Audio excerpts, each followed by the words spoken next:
At 95, I celebrated love with a wedding party. Until my daughter-in-law's move left me speechless. Subscribe this channel, friends. Let's start. Evelyn Harper sat at the head of a banquet table draped in ivory linen, her gnarled hands folded neatly in her lap. The clock on the mantel ticked past 7:15 p.m. Its soft chime a mocking reminder of the silence that filled her main home. The air smelled of white roses, their petals catching the glow of fairy lights she'd strung across the dining room. 30 place settings gleamed, polished silver, crystal glasses and napkins folded into swans, just as she'd learned from her mother decades ago. Tonight was meant to be a celebration, a renewal of the vows she'd made to George in 1945, a symbolic act to honor their love on her 95th birthday. But the chairs were empty. Not a single soul had come. Evelyn adjusted her shawl, its pale blue silk a nod to the dress she'd worn when she married George. Her eyes, still sharp despite the years, scanned the room. The table stretched before her like a runway to nowhere, each empty seat a silent accusation. She'd sent invitations 6 weeks ago, handwritten on cream cardstock, to her son Thomas, his wife Clara, her granddaughter Lila, and a scattering of cousins who still lingered on the edges of her life. She'd called to confirm, her voice steady despite the tremor in her hands. A family reunion, she'd said, to celebrate love and legacy. They'd promised to come. Yet here she was alone. She reached for her teacup, the porcelain warm against her fingers, and took a sip of chamomile. The bitterness grounded her, pulling her from the ache in her chest. She'd spent days planning this party, her body protesting every step. Her knees creaked as she'd climbed the ladder to hang lights, her fingers ached from tying ribbons, and her heart? Oh, her heart had fluttered with hope. She'd envisioned laughter, clinking glasses and stories of George, whose memory lived in every corner of this house. The Harper estate, built with their sweat and dreams, was more than wood and stone. It was their story, etched into the oak beams and the garden where they danced under the stars. Evelyn's gaze drifted to the framed photograph on the sideboard. She and George, 1945, standing outside the courthouse in their Sunday best. Her dress was simple cotton, his uniform crisp despite the war's weight. His grin was crooked, his arm around her waist, promising forever. She'd been 15 then, he 19, their love a reckless flame in a world on fire. The war had taken so much, but it gave them each other. She closed her eyes and the memory swept her back. Flashback. June 1945, coastal Maine. The courthouse smelled of dust and ink, its wooden benches worn smooth by nervous hands. Evelyn smoothed her dress, her heart pounding as George stood beside her, his army uniform slightly too big. "You sure about this, Evie?" he'd whispered, his voice teasing but his eyes serious. She'd nodded, clutching his hand. The justice of the peace, an old man with a walrus mustache, read their vows in a monotone, but Evelyn barely heard him. She was lost in George's gaze, in the promise of a life together. Outside, the summer air was thick with salt and hope. They danced in the town square. No music but the hum of their laughter, as passers-by clapped and tossed pennies for luck. That night, in a borrowed cottage, they'd made plans.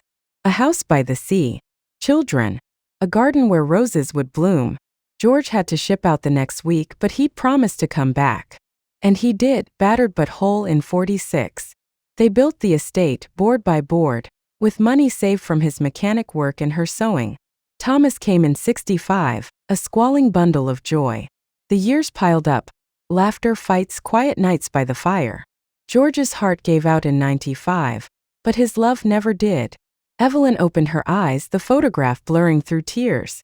She wiped them away, her fingers brushing the gold band she still wore. This party wasn't just for her. It was for Thomas, to remind him of his roots. For Lila, who'd drifted away after a fight Evelyn barely understood. For the cousins who'd scattered like leaves. And for Clara, who'd never warmed to this house or its history. Evelyn had hoped tonight would mend those fractures, that the act of renewing her vows, speaking them aloud to George's spirit, would weave the family back together. She stood, her joints protesting, and walked to the window. The September dusk painted the lawn in purples, the ocean a distant murmur. The garden was still there, though the roses were wild now, untamed since George's passing. She'd spent yesterday pruning them, her hands scratched but her heart full. She'd imagined Lila running through those roses as a child, her laughter echoing. Lila, now 28, hadn't spoken to Evelyn in 3 years. A fight over college, or was it boys? Evelyn couldn't recall. The distance stung worse than the thorns. The phone buzzed on the table, snapping her back. A text from Clara. "We need to talk.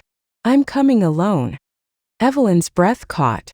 Clara, always so composed, so distant, never came without Thomas. The message felt like a stone dropped into still water, ripples spreading through Evelyn's chest. She set the phone down, her mind racing. Why alone? Why now? She glanced at the empty chairs, the untouched plates, the cake she'd baked, lemon, George's favorite, with buttercream roses. Had Clara told the others not to come? The thought twisted in her gut, sharp and cold. Evelyn returned to her seat, smoothing her shawl. She'd faced worse than an empty room. The war years, when George's letters stopped for months. The 70s, when money ran dry and they nearly lost the house. George's death, a wound that never closed.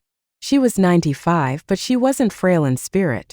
If Clara was coming with trouble, Evelyn would meet it head-on. She sipped her tea, the chamomile steadying her, and let her mind wander again. Flashback. Summer 1975, the Harper estate. The kitchen smelled of bread and worry. Evelyn kneaded dough, her hands floured while George paced. The bank had called again, demanding payment on a loan they couldn't meet. The estate, their dream, was at risk. "We'll figure it out, Evie," George said, but his voice cracked. She'd nodded, hiding her fear. Thomas 10 played outside, oblivious to the storm brewing. That night, George came home late, his face grim but his hands clutching a check. "It's handled," he'd said, kissing her forehead. She hadn't asked how. She trusted him. They kept the house, raised Thomas, grew old. But now, with Clara's text, Evelyn wondered if that secret had lingered, waiting to surface. The clock struck 7:30. Evelyn straightened, her spine stiff with resolve. She'd planned this night to celebrate love, but love was messy, tangled with pain and promises. She thought of Thomas, always working, his calls brief and distracted. Clara, with her sharp suits and sharper tongue, had changed him, pulled him from the family's orbit. And Lila. Evelyn's heart ached for her granddaughter, who'd once drawn pictures of the estate and called it magic. Where were they now? Why had they abandoned her? She walked to the sideboard, touching the photograph. "George, I'm trying," she whispered. "I thought this would bring them back." Her voice broke, but she swallowed the sob. She'd cried enough in 95, when George's heart stopped in this very room, his hand in hers. She'd promised him she'd keep the family whole. Tonight felt like a failure. But Evelyn Harper didn't surrender. Headlights swept across the lawn, cutting through the dusk. A car door slammed. Evelyn's pulse quickened. Clara was here. She returned to her seat, folding her hands, her face a mask of calm. The doorbell rang, a single sharp note. Evelyn rose, her shawl slipping to her shoulders, and walked to the door. Whatever Clara brought, words, accusations, truths, Evelyn would face it. She was 95, but she was still the girl who'd married George in a courthouse, who'd built a life from dreams and grit. The door opened and Clara's silhouette filled the frame, her eyes unreadable in the fading light. "Subscribe channel, friends." The door swung shut behind Clara Harper, the click echoing in the silent house like a gavel falling. Evelyn stood in the foyer, her blue shawl slipping to her elbows, her heart a steady drumbeat despite the unease Clara's presence stirred. The fairy lights from the dining room cast a soft glow, catching the sharp angles of Clara's face. High cheekbones, lips pressed thin, eyes like polished slate. She wore a tailored black coat, her blonde hair swept into a flawless bun, every inch the corporate lawyer she'd become. Evelyn gestured toward the dining room, her voice steady. "Tea, Clara? I brewed chamomile." Clara's gaze flickered to the banquet table. The untouched place settings, the lemon cake with its buttercream roses. Her lips twitched, not quite a smile. "No, thank you, Evelyn. This won't take long." Her tone was clipped, businesslike, as if she were addressing a client, not her mother-in-law of 30 years. Evelyn's stomach tightened. She'd known Clara since 1995, when Thomas brought her home. A radiant young woman with ambition burning brighter than her charm. But warmth had never been Clara's currency, and tonight, her eyes held something sharper: purpose. Evelyn led the way to the dining room, her steps slow but deliberate. She settled into her chair at the head of the table, motioning for Clara to sit. Clara remained standing, her hands clasped in front of her, a leather folder tucked under one arm. The silence stretched, heavy with the weight of the empty chairs. Evelyn broke it. "You said we need to talk. I'm listening." Her voice was calm, but her fingers tightened around her teacup, the porcelain warm against her skin. Clara exhaled a short, controlled breath. "I'll be direct, Evelyn. I'm filing for divorce from Thomas, and I want to sell the estate." The words landed like stones in a still pond, ripples spreading through Evelyn's chest. Divorce. Sell the estate. The Harper estate, her home, George's dream, the heart of their legacy. She set the teacup down, her hand trembling slightly, and met Clara's gaze. "Sell the estate? This is our home, Clara. Mine. Thomas's. Lila's. You can't just—" "I can," Clara interrupted, her voice cool. "Thomas and I own half, per the trust. And with the divorce, I'm entitled to liquidate my share. There's a buyer ready, a development firm. They'll turn this place into condos, modernize the land. It's time, Evelyn. This house is too big, too old. You're 95. You can't keep it up forever." Evelyn's breath caught, her mind reeling. Condos. The word was a violation, a bulldozer over the roses she and George had planted, the oak beams they'd sanded, the memories etched into every wall. She saw George's face, his crooked grin, the way he'd carried her over the threshold in 46. This house was their love made tangible, the place where Thomas learned to walk, where Lila drew crayon castles on the walls. And Clara wanted to erase it. "Why?" Evelyn asked, her voice low but fierce. "Why now? And why didn't anyone come tonight? Thomas, Lila, the cousins, where are they?" She leaned forward, her eyes searching Clara's face for a crack in her composure. Clara hesitated, her fingers tightening on the folder. "I told them not to come," she admitted, her tone flat. "This vow renewal, this nostalgia, it's pointless, Evelyn. You're clinging to a past that doesn't exist anymore. The family's moved on. Thomas is buried in work, Lila's off living her life, and the cousins barely remember you. I didn't want them humoring you out of pity." The words cut deeper than Evelyn expected, each one a blade slicing through her hope. Pity. Was that what her family felt? She thought of the invitation she'd written, her cursive careful despite her aching hands. She'd imagined laughter, stories, the clink of glasses. Instead, Clara had orchestrated this emptiness. Evelyn's chest ached, but she straightened, her voice steady. "This house is my life, Clara. George's life. You don't get to decide, it's pointless."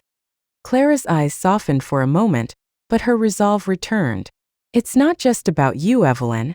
It's about what's practical. The estate's a money pit. Taxes, upkeep, repairs. Thomas can't afford it, and I won't be tied to it after the divorce. The buyer's offering a fortune. You could live comfortably anywhere you want." Evelyn shook her head, her jaw tight. "Comfortably? You think I care about that? This is my home. Thomas's home. Lila's inheritance. You'd sell it to strangers who'll tear it down?"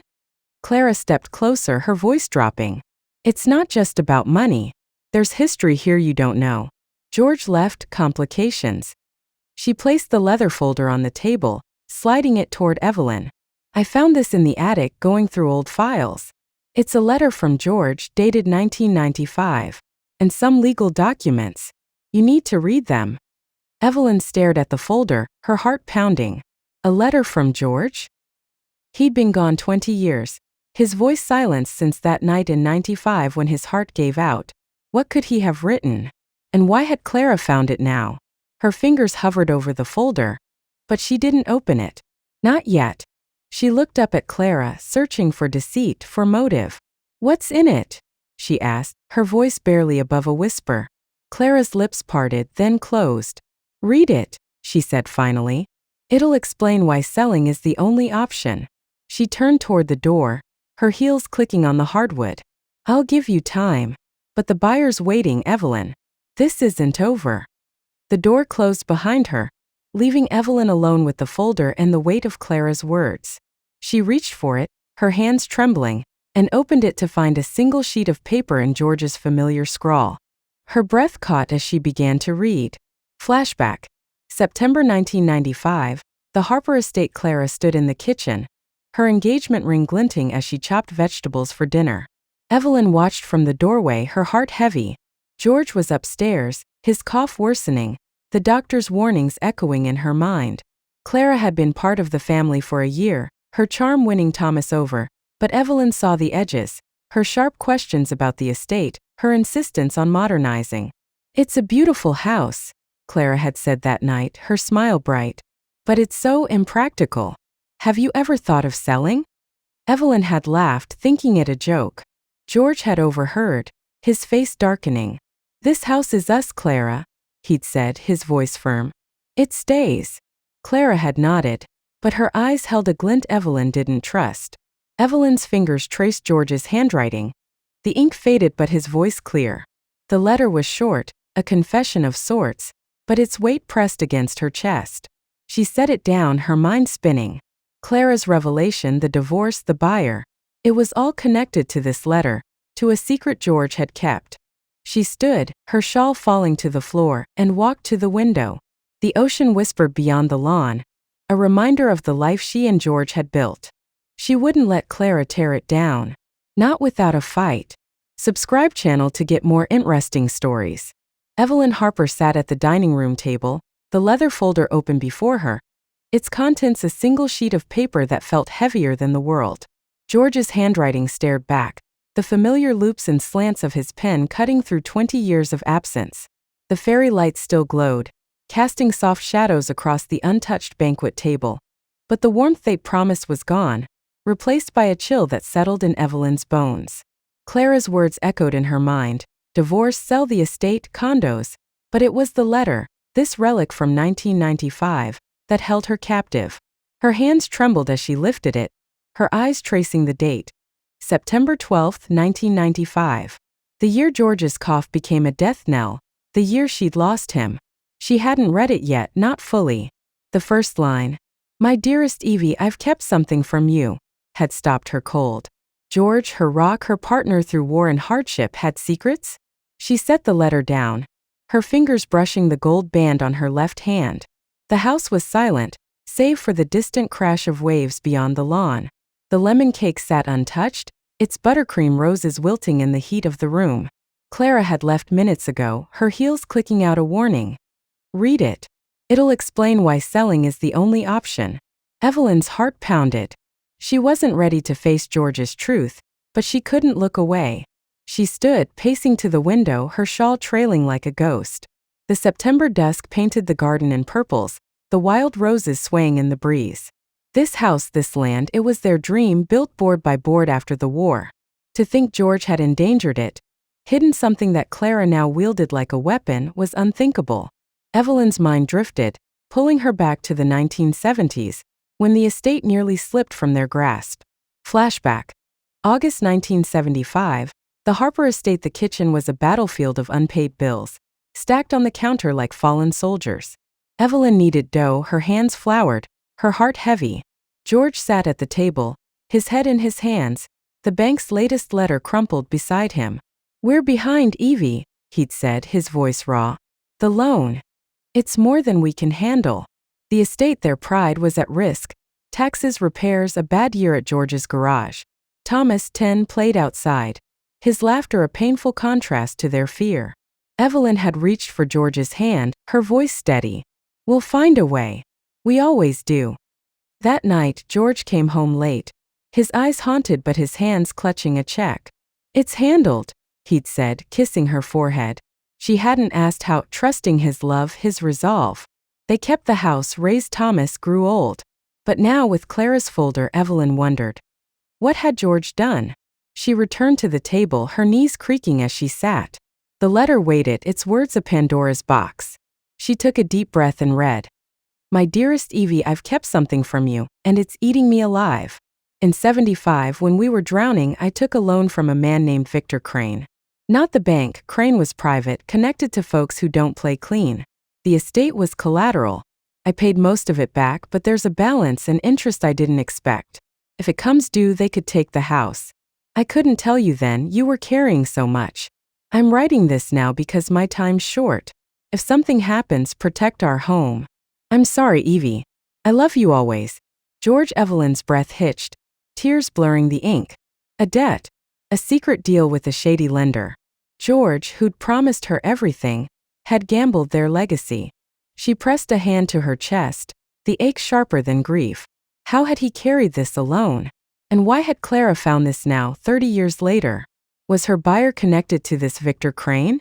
The questions swirled, each one a thorn in her heart.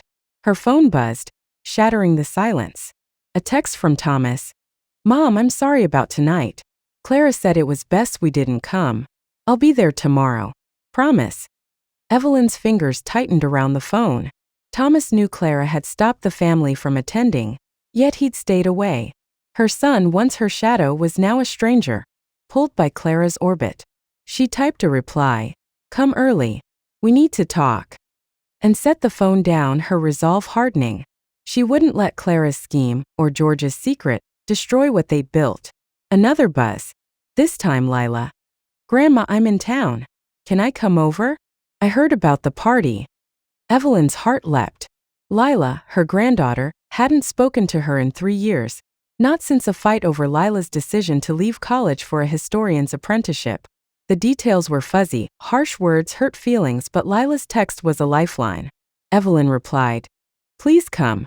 I'm here." She stood, smoothing her shawl, and began clearing the table, needing movement to anchor her. Lila was coming. Maybe not all was lost. Flashback. Summer 2005, the Harper estate. Lila, 10, ran through the garden, her pigtails bouncing, a crayon drawing clutched in her hand. "Grandma, look. It's the house." The paper showed a lopsided mansion, roses everywhere, stick figures labeled Grandma Evie and Grandpa George. Evelyn had laughed, tucking the drawing into a frame. "This is magic," Lila had said, her eyes wide. "I'll live here forever." Evelyn had kissed her forehead, promising the estate would always be hers. But by 2022, Lila was gone, her dreams pulling her to Boston, her calls fading. Evelyn had tried to understand, but the silence hurt worse than words. Headlights swept across the lawn. Evelyn hurried to the door, her heart racing. Lila stepped out of a battered hatchback, her dark hair loose, her face older but still hers, those wide eyes, that stubborn chin. She wore jeans and a flannel shirt, a far cry from Clara's polished suits. Evelyn opened the door, and Lila hesitated, then rushed into her arms. "Grandma, I'm sorry," she whispered, her voice thick. "I should have come sooner." Evelyn held her tight, tears spilling. "You're here now." They moved to the dining room, Lila's gaze taking in the empty table, the wilted cake. "What happened?" she asked. Evelyn handed her the letter, her voice steady despite the pain. "Clara wants to sell the estate. She found this. From your grandfather." Lila read it, her historian's mind clicking. "Victor Crane," she murmured. "I've seen that name. Old business records, maybe real estate." She looked up, her eyes sharp. "Clara's buyer, could they be tied to this debt? I can dig into it. I've got access to archives." Evelyn nodded, hope flickering. Lila's return, her fire, it was a gift. "We'll figure it out," Evelyn said. "Together." The chapter closed with them at the table, the letter between them, a new alliance forming against Clara's threat. Evelyn felt George's presence, not in the letter's betrayal, but in the love that still bound her to this house, to Lila, to their fight. Subscribe channel. The dining room of the Harper estate glowed under the fairy lights, but the warmth they'd promised on Evelyn's 95th birthday had long faded. The banquet table, still set for a party that never happened, stood as a silent witness to the family's fracture. Evelyn sat at its head, her blue shawl draped over her shoulders, her hand steady despite the storm in her heart. Across from her, Lila hunched over her laptop, her dark hair falling across her face as she typed furiously. The screen's glow illuminated her determined eyes, a mirror of Evelyn's own resolve. Beside her, the leather folder lay open, George's 1995 letter, a stark reminder of the secret threatening their home. Lila's fingers paused. "Victor Crane," she said, her voice low. "I found him. A private lender in the 70s, tied to some shady real estate deals in Maine. His firm went under in the 80s, but its assets were bought by." She turned the laptop toward Evelyn, pointing to a name, Coastal Development Partners. "That's the company Clara's buyer works for." Evelyn's breath caught. The connection was no coincidence. Clara's push to sell the estate, her discovery of George's letter, it was all tied to this debt, a ghost from 1975 now haunting their future. She glanced at the letter, George's confession burning in her mind. A loan from Crane, the estate as collateral, an unpaid balance that could claim their home. Clara knew, Evelyn said, her voice tight. She's been planning this. Lila nodded, her jaw set. I bet she told everyone not to come to your party to isolate you, make you feel like giving up the house was inevitable. Her words stung, confirming Evelyn's fears from Clara's visit last night. The empty chairs, the untouched lemon cake. It wasn't just neglect. It was strategy. The doorbell rang, sharp and insistent. Evelyn's heart quickened. That's Thomas, she said, rising. Her son had promised to come this morning. His text last night heavy with guilt for missing her vow renewal. She opened the door to find him standing there, his broad shoulders slumped, his gray hair disheveled. At 60, Thomas looked older than his years, his eyes shadowed by exhaustion. Mom, he said, his voice breaking. I'm so sorry. Evelyn pulled him into a hug, her frail arms strong with love. You're here now, she said, echoing her words to Lila last night.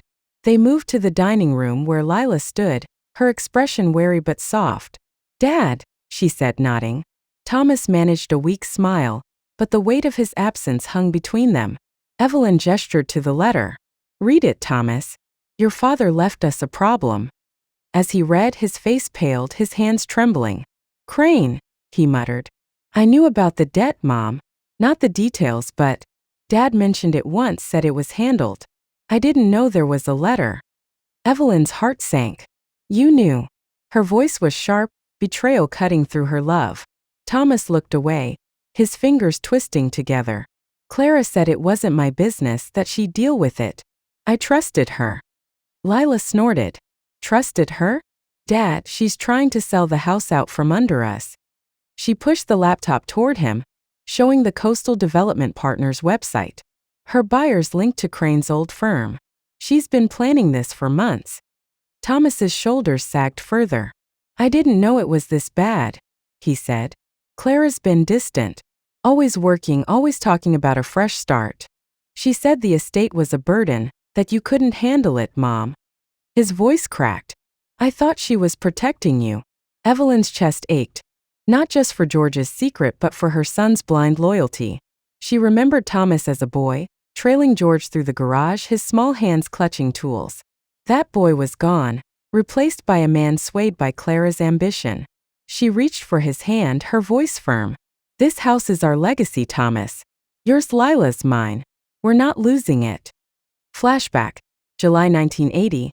The Harper estate. The summer sun baked the lawn, where Thomas, 15, kicked a soccer ball against the garage. Evelyn watched from the porch, her sewing machine humming beside her. George emerged from the garage, grease on his hands, his grin wide. Come on, Tommy. Help me with this carburetor. Thomas rolled his eyes but followed, his teenage sulk melting under George's laughter. Inside, Evelyn stitched a quilt, her needle steady despite the worry in her heart. The debt from 75 was supposedly paid, but George was cagey, working late nights. Clara wasn't in their lives yet.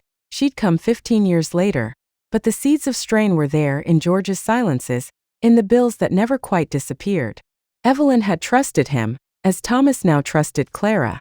She wondered now if that trust had been their undoing. Lila closed her laptop, her eyes bright with purpose. I found something else, she said. Clara left her laptop here last night in a rush. I may have looked at it. She hesitated, then opened a file, revealing emails between Clara and a man named Richard Holt, a senior partner at Coastal Development. She's been negotiating with him since June, promising a quick sale, saying she'd handle you, Grandma. Evelyn's blood ran cold. Handle her. The words were a betrayal, colder than the empty chairs. She stood, pacing to the window, the ocean's murmur of faint comfort. What else? She asked, her voice steel. Lila scrolled through the emails. Holt mentions a lien on the estate tied to Crane's loan. It's active, Grandma. If we don't pay or fight it, they can force a sale. Thomas groaned, rubbing his face. I should have known, he said. Clara's been pushing me to sign papers, saying it's for the divorce. I didn't read them. Evelyn turned, her eyes blazing. You didn't read them? Her voice rose, a rare edge of anger.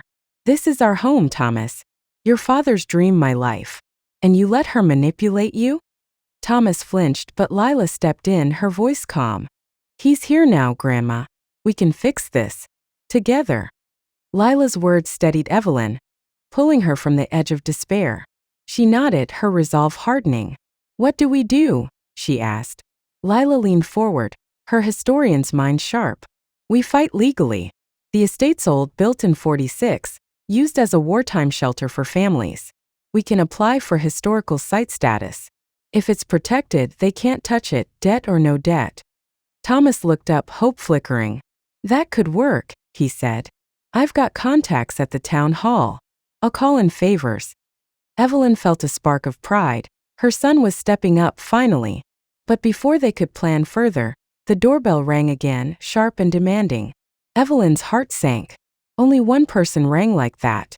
She opened the door to find Clara, her black coat pristine, her eyes cold. I forgot my laptop, she said, her gaze flicking to Lila and Thomas. What's this? A family meeting without me? Evelyn stepped forward, her voice steady. You've done enough, Clara. We know about the emails, the buyer, the lien. This house is ours and we're not selling. Clara's composure cracked, her lips parting in surprise. You went through my laptop? She snapped, glaring at Lila. Lila stood, unflinching. You're trying to steal our home. We're fighting back. Clara's eyes narrowed, her voice low. You don't know what you're up against.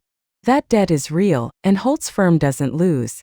She grabbed her laptop, her movements sharp. This isn't over, Evelyn. You'll regret this.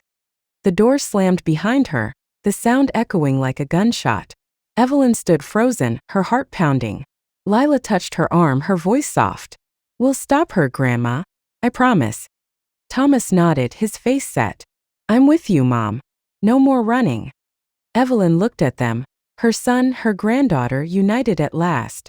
The estate was still at risk, Clara's final threat lingering. But for the first time, Evelyn felt they could win. She glanced at George's letter, its words a wound but also a call to fight. Let's do this, she said, her voice firm. The ocean whispered beyond the lawn, a reminder of the life she'd built, the love she'd protect, no matter the cost. Evelyn Harper stood at the kitchen counter, her hands dusted with flour as she kneaded dough for a new batch of lemon bread. The Harper estate hummed with morning light, the ocean's murmur filtering through the open windows. It had been 3 days since Clara's departure, her threat, "You'll regret this," still echoing in Evelyn's mind. The dining room, once a shrine to her abandoned 95th birthday party, was now a war room. Lila's laptop sat open, papers strewn across the table. Legal documents, historical records, and a draft application for historical site status. Evelyn glanced at Lila, who typed furiously, her dark hair tucked behind her ears. Thomas paced nearby, his phone pressed to his ear, arranging meetings with town officials. They were a team now, bound by a shared mission to save their home. Clara's final move had come swiftly. A legal notice delivered yesterday, claiming the estate under the 1975 lien tied to Victor Crane's loan. Coastal Development Partners, her buyer, had activated the debt, demanding payment or foreclosure. The amount $1.2 million with decades of interest was impossible. But Lila's idea to designate the estate a historical site offered hope.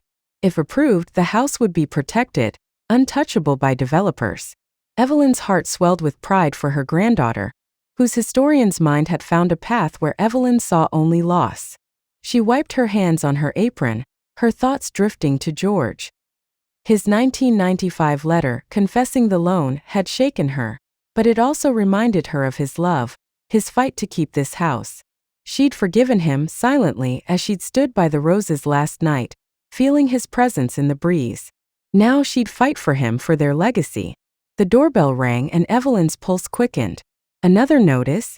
But it was only Mrs. Callahan, the neighbor who'd promised to rally the town. Evelyn, she said, her eyes bright. The hall's booked for tonight. The whole town's coming. Evelyn smiled, her first real smile in days. Thank you, Margaret.